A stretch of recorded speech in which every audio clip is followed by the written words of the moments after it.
Survive to a kaloma, visiting stage, aron luan sun som dona. Ani kanin mo le bazo bang sabe ko. Saka kan van lo men.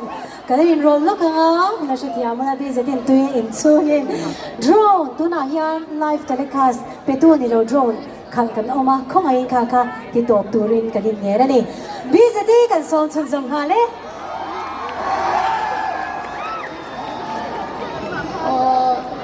Anh thấy cảnh xanh sực bé rồi. Hôm ngày vào những cảnh chân mấy đôi nhầm nhở. Ngày vào những cảnh sợ nó, chuẩn cảnh dài hầu hết đôi nhau. Trong tuổi hè, cảnh mơ ước xin mà thế, cảnh thầm thuộc khó xia để nắng chiều em. Đủ lại cảnh yêu với thế.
thiam.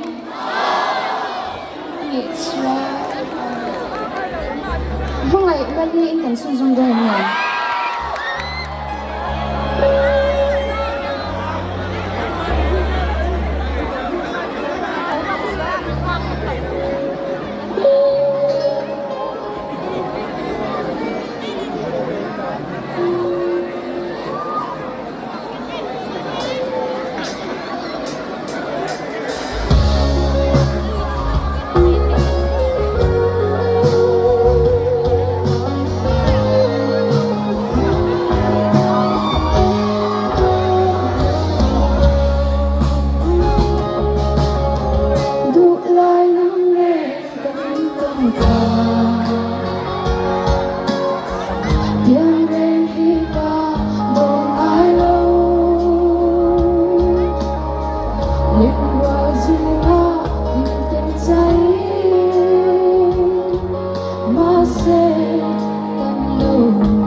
thì rồi thì đúng theo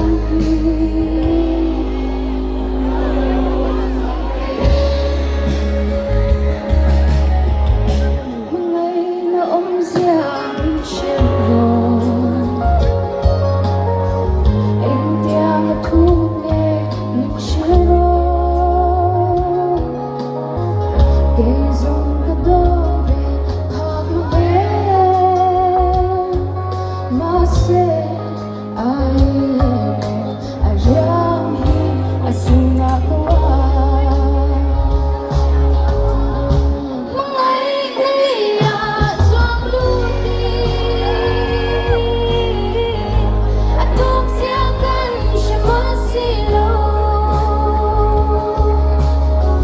tu na ero ka pin sau ta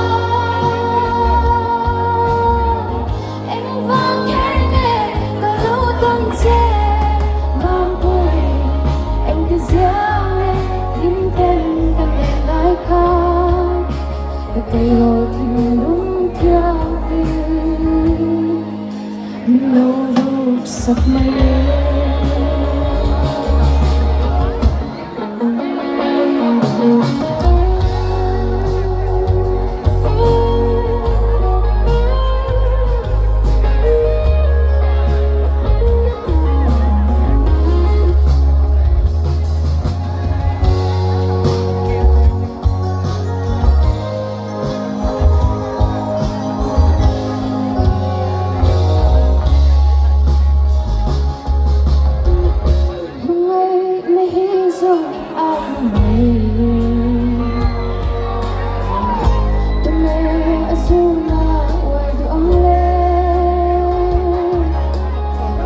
mọi sự chinh đi lên dòng di ngã tôi nghe một ngày là chung ngã thu lê thế tấn vãi lê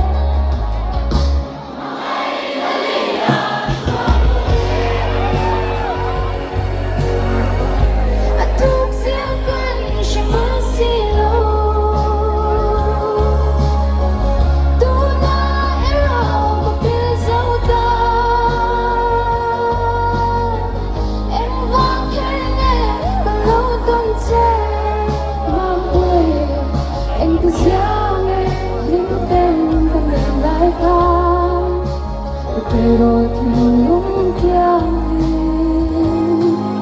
mình lâu lúc giấc mây lên